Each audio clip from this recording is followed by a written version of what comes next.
partage ce message, alors je suis obéissant à mon Père. Je sens que ce message va nous bénir. Et ce message s'intitule donc « Non mes vœux, mais ce que Dieu veut ». Non mes vœux, mais ce que Dieu veut. Et le pasteur avait partagé au début de l'année sur le thème de faire des vœux à l'Éternel. Et aujourd'hui, nous allons prendre un autre aspect du mot vœu, c'est-à-dire les vœux qui s'attachent plus à notre volonté, mais aussi à la volonté de Dieu. Amen. Je vous invite à prier avant que nous puissions continuer. Seigneur, nous te remercions pour toutes choses. Merci pour ta parole qui va nous éclairer, parce que ta parole est une lumière à notre pied, Seigneur, une lampe à notre pied, une lumière sur notre sentier. Merci parce que ta parole vient nous consoler, vient nous restaurer. Merci parce que ta parole vient nous guérir, Seigneur. Et je prie ce matin que tu viennes fortifier la foi de chacun, que tu puisses développer, Seigneur, la foi de chacun, que nous puissions vraiment grandir dans la maturité à laquelle tu nous appelles pour cette année 2015. Merci pour toutes choses, Saint-Esprit. Merci Jésus, que ton nom soit béni. En ton nom, Jésus, je fais cette prière. Amen. Amen. Donc le titre du message, non mes vœux, mais ce que Dieu veut. Et simplement, c'est un petit peu un résumé, un rappel de ce que nous avons déjà entendu depuis le début de l'année 2015. Nous avons été richement enseignés sur la maturité. Et quand le pasteur Cyril m'a invité à prêcher, j'ai beaucoup réfléchi. J'ai dit, Seigneur, qu'est-ce que je peux encore partager sur la maturité? Qu'est-ce qu'il y a encore à dire? Parce que les enseignements étaient tellement riches déjà. Mais ce matin, je vous propose un petit résumé de ce que nous avons déjà entendu. C'est un peu un point d'étape encore. C'est le début du mois de mars. Nous sommes au 3e mois de l'année. Et c'est bon de réfléchir un peu sur ce que Dieu nous a déjà dit pour mieux avancer. Amen. Peut-être qu'effectivement, nous avons eu 2 séminaires merveilleux. Et parfois, on a tellement été bénis qu'on a du mal aussi à digérer. Et je vous propose ce matin de prendre un petit dessert. Amen. Dans la parole de Dieu. Mais peut-être qu'il est consistant aussi ce dessert. Amen. Non mes choix, mais ce que Dieu veut, nous allons continuer. Dieu m'invite au choix de la maturité. Et la maturité dans mes choix et dans la compréhension de ce que Dieu veut pour moi. Ce matin, j'aimerais t'encourager que, comme nous le savons, et je le rappelle, Dieu a un plan pour la vie de chacun d'entre nous. Amen. Amen. Et nous sommes dans cette année de maturité et ce qui distingue les gens matures et immatures, ce sont leurs choix. On voit, et ce qui fait qu'on fait aussi le bon choix, c'est parce qu'on est éclairé sur les choses. Amen. Vous comprenez? C'est-à-dire que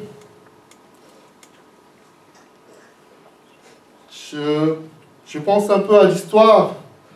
Avant, on échangeait, dans le commerce, on échangeait de l'or contre de la pacotille. Les gens avaient de l'or, ne se rendaient pas suffisamment compte de la valeur de ce qu'ils avaient. Et ils échangeaient ça contre de la pacotille ou des choses qui sont beaucoup moins valeureuses. Vous comprenez? Parce qu'ils n'avaient pas la révélation de la rareté, de la pureté, de la beauté de ces produits. Et pour faire des choix matures, tu dois te rendre compte de la qualité, de la relation, de la beauté du plan que Dieu réserve. Amen. Parce que le jeune immature va faire des choix qui lui paraissent tellement évidents. Faites attention aux choix qui sont trop évidents. Amen. L'immaturité va amener des choix qui sont instinctifs, rapides. Vous savez, quand vous marchez dans les supermarchés, il y a ce qu'on appelle 2 types d'achats. Il y a ce qu'on appelle les achats impulsifs et les achats réfléchis.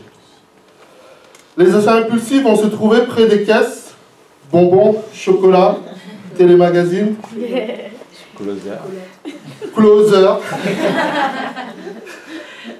Et les achats réfléchis se trouvent dans le magasin.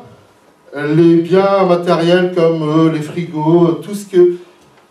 L'achat impulsif, ce que je veux dire, c'est que c'est quelque chose qui n'est pas... Bon? Programmé. Merci. J'aime que Max est derrière moi parce que je sais qu'il va pas me plonger dans le dos mais me soutenir. Alléluia. Et c'est pas des achats programmés, c'est simplement, effectivement, tu as fait une liste de courses, sans doute, mais c'est un achat que tu vas faire en plus, tu vas dépenser en plus, alors que tu n'en as même pas forcément besoin. Mais le choix réfléchi, c'est un choix qui prend du temps. Tu mûris ton projet et tu essaies de comprendre les choses. Amen. Et cette année, Dieu veut nous encourager dans ce choix de la maturité, dans la maturité dans nos choix. Et j'insiste, je vais un peu te tutoyer ce matin, parce que le pasteur Laurence avait prêché sur ça, et je crois que c'est important sur le fait que c'est mes choix, c'est mon Dieu, c'est ma relation avec Dieu. Amen. C'est pas toujours l'Église. C'est vrai qu'il est doux et agréable de demeurer ensemble, car c'est là que Dieu déverse la bénédiction. Mais 90% du temps de ta vie, tu es tout seul. Amen. Tu es face à toi-même, à tes choix.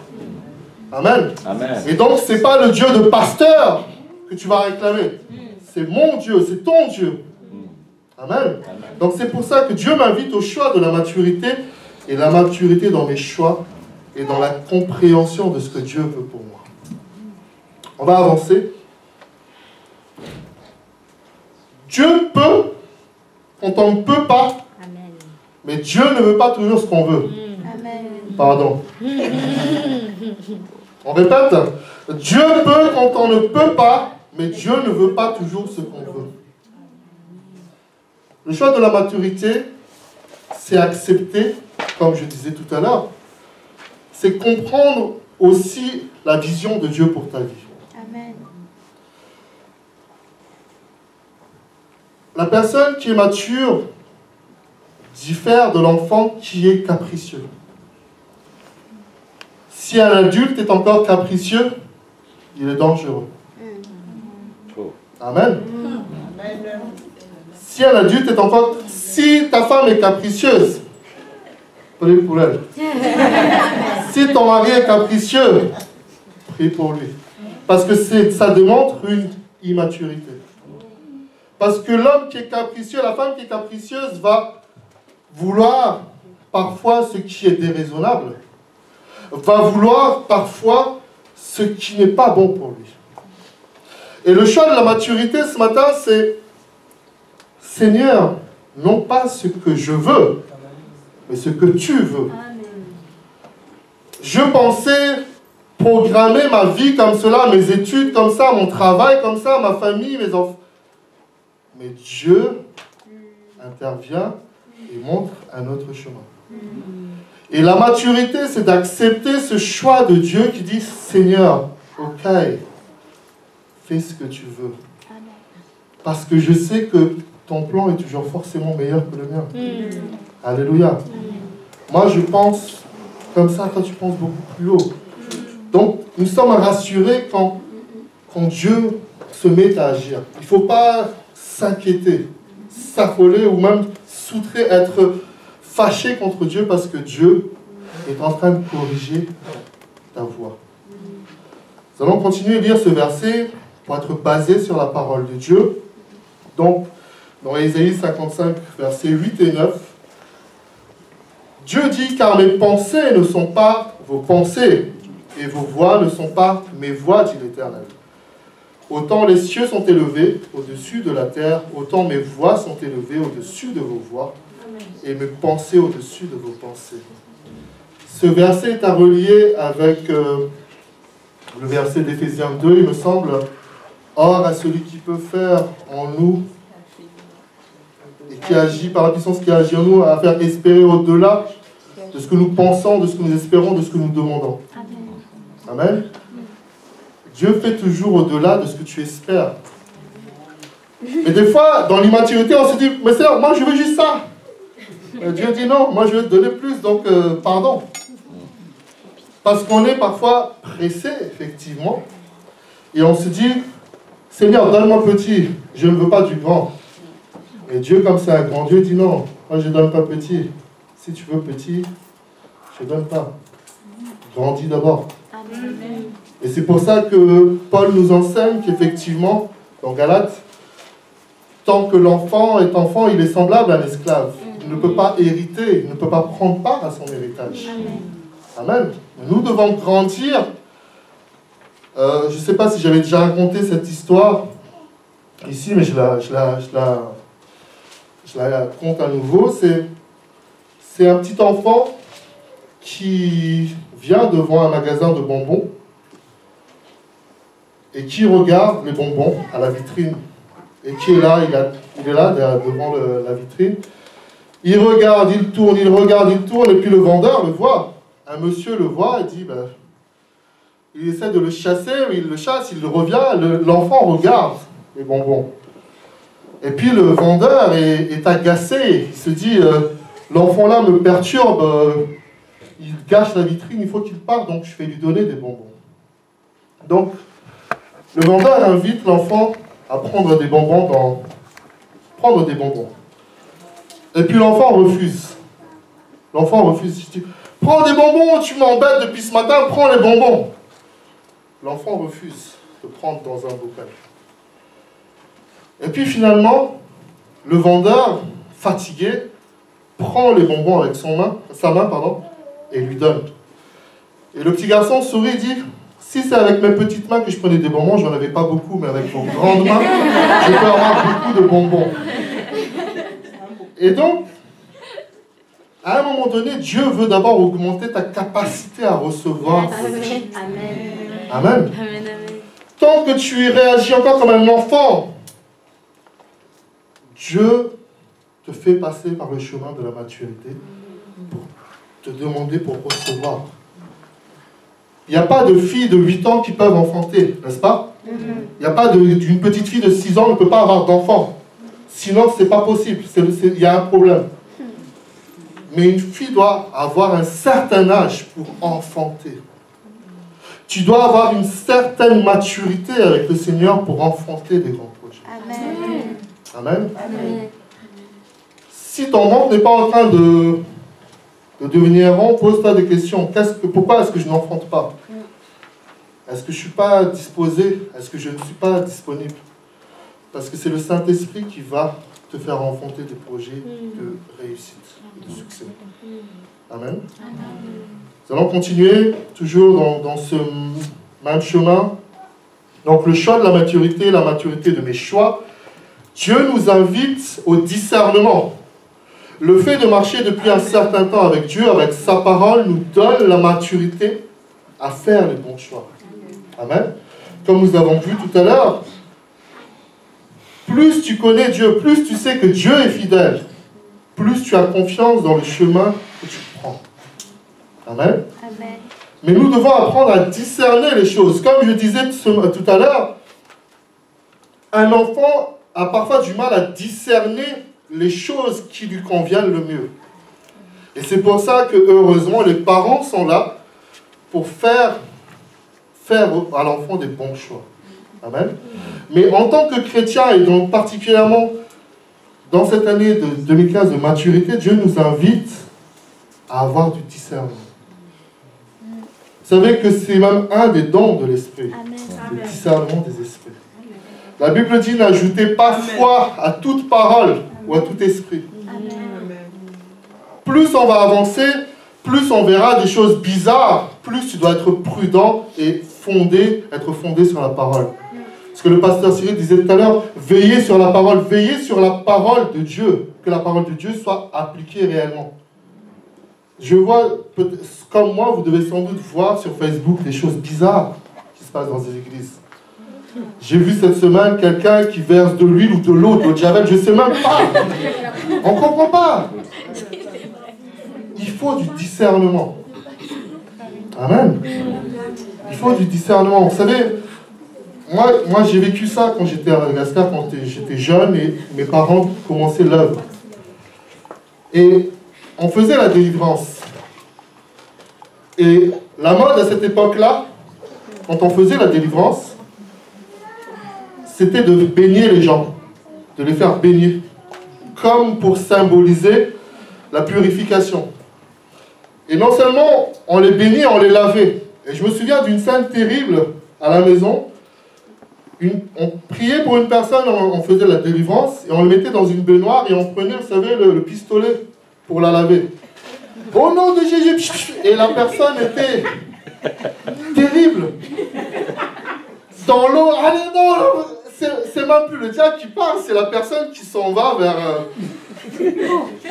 Et on a avancé dans le Seigneur, et on a abandonné cette pratique, parce qu'elle ne venait pas de Dieu, parce qu'on manquait de discernement. Comme le disait Claude Payan la semaine dernière, c'est pas parce qu'un serviteur met un coup de poing dans le ventre de quelqu'un d'autre que toi tu vas le faire. Il faut apprendre à discerner les choses. Le choix de la maturité de mes choix, c'est une invitation au discernement. Amen. Nous allons continuer. Je vous invite à venir dès que vous pouvez au culte du mercredi. Parce qu'il y a des messages puissants. Amen. Je suis un peu embarrassé, à vrai dire, de prêcher ce matin parce que j'aurais voulu que ce soit le pasteur Cyril qui prêche le même message que mercredi. Amen. Pour ceux qui étaient là mercredi, vous confirmez avec moi que le message était puissant. Amen. Trop fort. Et j'ai pas dit à pasteur, mais pourquoi tu prêches pas dimanche? On a besoin d'entendre ça. C'était sur la volonté. Amen. Et j'espère qu'il aura l'occasion de nous le partager. Parce que pasteur Laurence nous fait encore la grâce. Quand elle prêche le mercredi, parfois elle prêche une partie le dimanche. Mais là, il n'y a aucune copie. Donc, prions pour que le pasteur Cyril nous partage ce message parce que c'est puissant. Amen. Amen. Mais je mets simplement une phrase ce matin par rapport à ce qu'il avait partagé et de mon interprétation.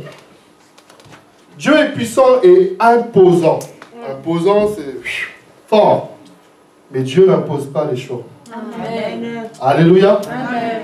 Dieu nous invite toujours à choisir. La foi est une invitation. Amen. Aujourd'hui, je fais une invitation, je fais une incitation. Pas à la haine raciale, à l'amour de Dieu.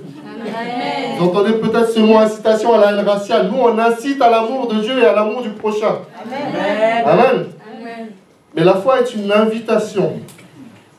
Dieu attend à ce que tu exerces ta volonté. Dieu attend à ce que tu fasses des choix. Et je mets entre parenthèses, vous le voyez, là, il y a dans la Bible la parabole des excuses où il y a un mariage. Et chaque personne va donner une excuse pour dire « Je ne peux pas aller dans tes noces parce que je viens d'acheter une paire de bœufs, je viens d'acheter un champ, etc. » Mais c'est quand même un mariage. C'est pas pour te prendre la tête, c'est un mariage. Tu regarderas tes bœufs plus tard, tu regarderas ton champ plus tard. Mais on trouve une excuse parce qu'on choisit. T'as pas envie d'aller au mariage, tu trouves des excuses. Et donc, Dieu s'attend à ce qu'on exerce notre volonté. La maturité des choix, c'est... Il y a plusieurs possibilités. Je choisis. C'est pas Dieu qui a choisi pour moi. Dieu me donne des options. Amen. Et je choisis la voie qu'il me montre ou pas. Amen. Mais c'est ma volonté. Amen. Alléluia. Amen. Et la pasteur Cyril partageait ça, il aura l'occasion, j'espère, que la puissance de notre volonté est terrible. Amen. Quand tu veux quelque chose vraiment, tu l'obtiens. Et quand tu veux pas, on peut tout dire. Voilà. Il ne faut pas être têtu dans le mauvais sens, mais dans le bon sens. Amen. Alléluia. Et je rappelle ce verset, Deutéronome chapitre 30, verset 19. J'en prends aujourd'hui à témoin contre vous et le ciel et la terre. J'ai mis devant toi la vie et la mort, la bénédiction et la malédiction. Choisis la vie afin que tu vives, toi et ta postérité. Amen. On va continuer. Je suis responsable de mes choix. Yes. Amen. Amen. La maturité, c'est des choix responsables. Et moi, je suis responsable de mes choix. Dieu veut me voir engager dans ma responsabilité. Dieu veut me voir engagé. On dit dans certaines affaires judiciaires ou dans certains cas, sa responsabilité est engagée dans cette entreprise. Sa responsabilité est engagée dans cette affaire. Ma responsabilité est engagée dans les choix de ma vie. Amen. C'est pour ça qu'il faut faire attention à qui t'influence, qui tu écoutes, qu'est-ce que tu regardes. Amen. Ne veut pas dire que c'est un tel ou un tel qui t'a engagé à faire ça. Non, c'est ma volonté qui m'engage dans cette assemblée. C'est ma volonté qui m'engage à aller dans un sens comme dans un autre. Et Dieu regarde notre attitude dans notre engagement. En grandissant dans la foi, en rentrant dans la maturité, je décide et je m'engage. Je décide et je m'engage. Alléluia. Nous allons continuer, et j'insiste sur ce point aussi ce matin. Pardon pour les jeux de mots, pour ceux qui n'aiment pas. Heureux ceux qui aiment les jeux de mots. Fou de sagesse ou la sagesse du fou?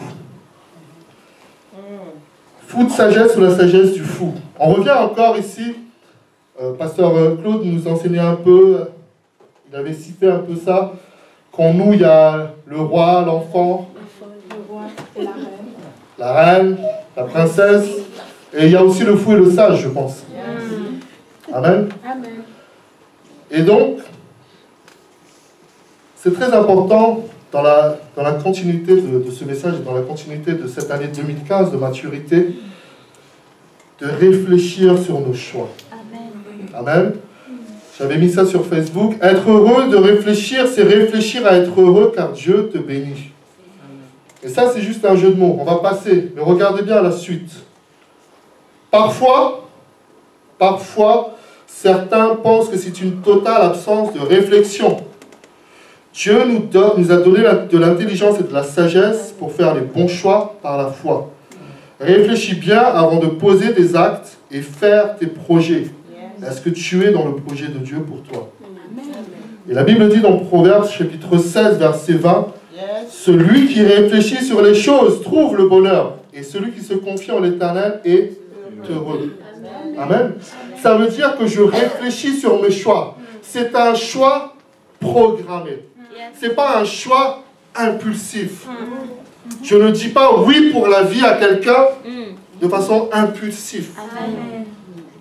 Amen. Je réfléchis, je mûris ma décision. Et beaucoup de personnes pensent, les gens du monde peuvent penser parfois effectivement que les chrétiens sont des marionnettes ou les chrétiens sont des gens faibles qui n'ont pas le choix. Beaucoup de personnes pensent que les chrétiens sont des personnes faibles qui choisissent la foi par facilité. Mais moi, je vais vous dire mon expérience personnelle, mon choix personnel de choisir Dieu, c'est parce que je sais que Dieu est bon. J'ai expérimenté sa grâce. J'ai expérimenté la guérison quand j'étais malade. J'ai expérimenté la solution quand j'avais des problèmes dans divers domaines. Donc c'est un choix réfléchi que je fais de suivre Dieu. C'est pas par juste Alléluia, Amen, et je suis sans savoir où je vais et pourquoi je vais là. C'est un choix réfléchi. Mon engagement avec Dieu est un choix réfléchi. Et Dieu, vous savez, dans Hébreux chapitre 11, nous avons la définition de la foi. La foi est une démonstration de ce qu'on espère, de ce qu'on ne voit pas. Mais en réalité, Dieu t'a déjà montré beaucoup de choses. Donc tu as déjà vu. Donc tu peux croire aussi. Amen. Et c'est pour ça que la Bible, la continuité de ce chapitre, c'est les témoignages des hommes et des femmes de foi. Amen. Pour nous faire comprendre que, papa, maman, tu as déjà vu trop de bénédictions de Dieu. Réfléchis bien aujourd'hui. Dieu peut encore bénir. Le choix de la foi, c'est pas simplement, voilà, c'est pas quelque chose qui est impulsif, encore une fois, c'est pas quelque chose qui, je dirais, presque trop spirituel, immatériel, ou c'est... Non, la foi est quelque chose qu'on peut aussi toucher. Parce que j'ai vu la grâce de Dieu me toucher. J'ai vu la grâce de Dieu guérir mon cœur. Donc, si aujourd'hui je suis chrétien, si je m'engage à travailler en tant que pasteur, c'est parce que Dieu m'a béni. Je sais qui est Dieu. Et je sais ce qu'il est capable de faire. Amen. Donc, je vous invite à réfléchir sur votre choix, à réfléchir encore une fois ce matin à votre engagement avec Dieu. Pourquoi est-ce que tu t'engages? Pourquoi est-ce que tu es dans cette assemblée? Réfléchis bien. Amen. Ne suis pas simplement un mouvement, mais sois vraiment dans le choix que Dieu a prévu pour toi. Alléluia. Nous allons continuer. Le cœur a ses raisons, et Dieu a ses raisons et ses façons pour te conduire et te bénir. Amen. Au cœur d'un chemin difficile, confus dans les chemins de ton cœur, confie ta vie au Seigneur, car il est un ami et un appui. La Bible dit dans Psaume 84, verset 5, « Heureux ceux qui placent en toi leur refuge, Amen. Leur appui, pardon. Ils trouvent dans leur cœur des chemins tout tracés. » Je peux passer à la suite. Après ça, Caleb, tu peux passer à la suite. Voilà, juste pour le titre, je voulais intituler ce message aussi « L'homme mature contre l'homme mature ». Je suis resté à mon premier choix, mais la maturité dans les choix, c'est aussi respecter pas toujours la volonté de ton cœur, mais la volonté de Dieu. Amen. Parce que c'est là que beaucoup de personnes sont piégées, et même les chrétiens. Parce qu'ils se disent, ce que mon cœur ressent, mon cœur l'aime, mon cœur s'attache à lui, mon cœur s'attache à elle. Alors que la personne n'est pas du tout dans le plan de Dieu pour ta vie. Amen. Et tu te plantes, et tu te plantes, et tu souffres, et tu demandes la grâce de Dieu. Seigneur, fais-moi grâce. Mais je reste quand même dans mon choix. Seigneur, mais fais-moi grâce. Non. La grâce de Dieu n'est pas dans les mauvais choix. La grâce de Dieu est quand tu décides de sortir de ton mauvais choix pour reprendre le bon chemin. Amen. Dieu ne va jamais te soutenir dans le mauvais choix que tu fais. Dieu va te soutenir à sortir de ton mauvais choix pour reprendre le bon chemin. Amen. Parce qu'il y a beaucoup de gens qui peuvent se tromper sur la notion de la grâce de Dieu. Dieu fait grâce, donc je vis dans le péché. Mais Seigneur, fais-moi grâce dans mon péché. Blasphème. Amen. Le cœur a ses raisons, mais Dieu a ses raisons et ses façons pour te conduire et te bénir. Ne suis pas toujours les voies de ton cœur. Amen. C'est parfois difficile à comprendre. Parce que justement, il y a fou de sagesse et sagesse du fou. C'est-à-dire que des fois, on se dit, non, mais j'ai tellement d'expérience dans ce domaine, j'ai quand même fait des études pour ça. Mais parfois, Dieu te court-circuite complètement. Parce qu'il est dit, c'est pas le choix de mon cœur, j'ai un autre choix pour toi. C'est pour ça que la Bible dit dans Proverbe 19, verset 21, il y a dans le cœur de l'homme beaucoup de projets, mais c'est le dessein, autrement dit le plan de l'Éternel qui s'accomplit. Amen. Le cœur a ses raisons. Vous savez, j'écris beaucoup sur Facebook, je m'inspire et je repensais à ça.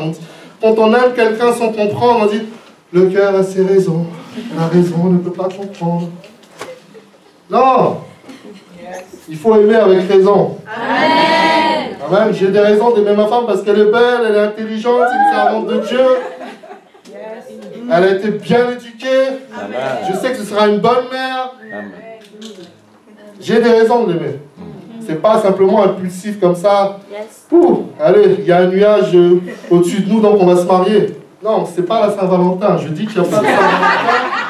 Il n'y a qu'une sainte volonté d'aimer l'autre.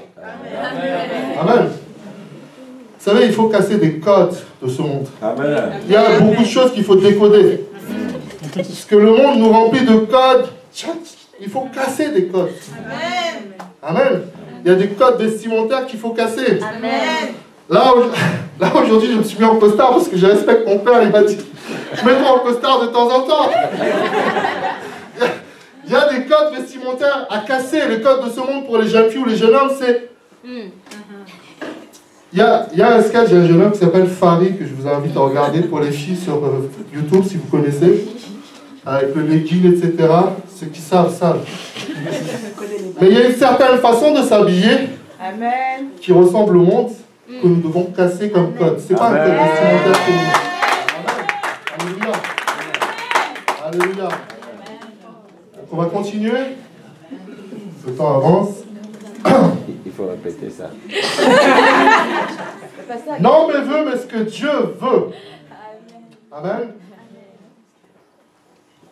Dieu est bon et ce matin, Dieu veut nous aider à faire les bons choix. Vous savez, quand on reçoit un message, ce n'est jamais pour nous condamner, mais pour nous mettre en lumière les choses que nous devons travailler. J'ai beaucoup souffert des mauvais choix que j'ai faits. Amen. Et Dieu m'a corrigé. Il faut accepter la chicotte pour ceux qui comprennent ce mot-là. J'écrivais sur Facebook, pour évoluer, il faut savoir s'évaluer. Nous sommes au troisième mois de l'année 2015. Réfléchis encore sur ta vie. Comment est-ce que je dois évoluer? Est-ce que mes vœux ou ce que Dieu veut? On va continuer donc.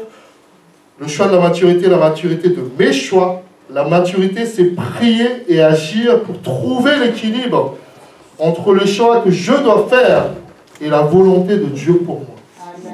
Amen. C'est-à-dire que c'est ça qui est difficile aussi. On se dit, est-ce que ça vient de Dieu, ça ne vient pas de Dieu? Tu consultes les prophètes, les pasteurs, mais toi, tu as une certaine idée des choses. Tu as une certaine volonté. Et c'est là qu'il faut prier pour demander le discernement.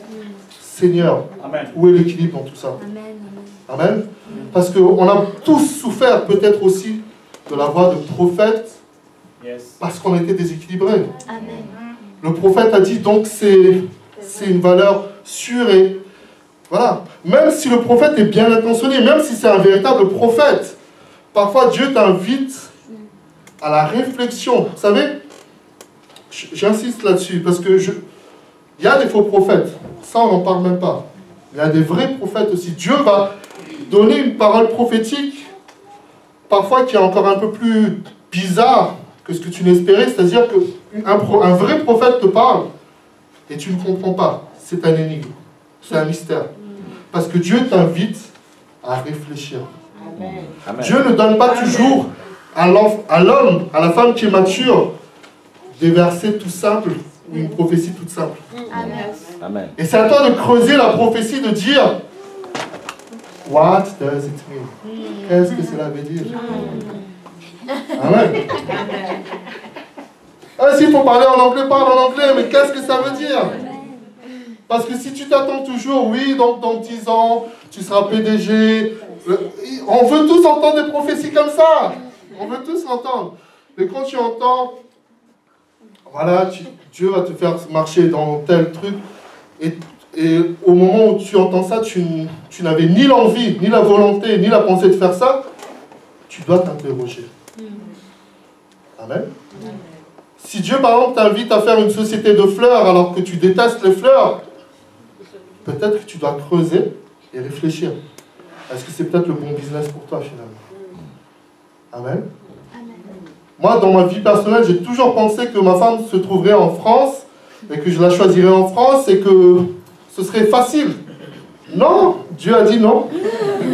Tu vas la chercher à Madagascar, tu vas passer par les combats du visa, tu vas passer par les tribulations de l'ambassade de France. Qu'est-ce que vous voulez que je vous dise? Mais la femme que j'ai là,